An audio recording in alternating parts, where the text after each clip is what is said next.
सातारा जिल्ह्याचे पालकमंत्री नामदार शंभूराज देसाई यांनी आज अचानक रहमतपूर येथे माजी नगराध्यक्ष वासुदेव माने व माजी नगराध्यक्ष सुनील माने यांची धावती भेट घेतली. सातारा सांगली निवडणुकीच्या पार्श्वभूमीवर त्यांनी नगरसेवकांची मते जाणून घेतली व मार्गदर्शनही केले.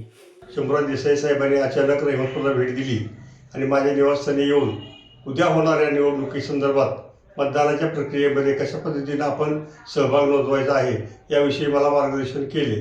निश्चितपणानं त्यांच्या सगळ्यांच्या विचारानुसार महायुती धर्म पाळले हा आमचा सगळ्यांचा हेतू ठरलेला असून जिल्हा परिषदेमध्ये झालेल्या ज्या काही गोष्टी आहेत त्या विसरून पुढे युती धर्म पाळण्यासाठी सगळ्यांना आव्हान केलं आहे.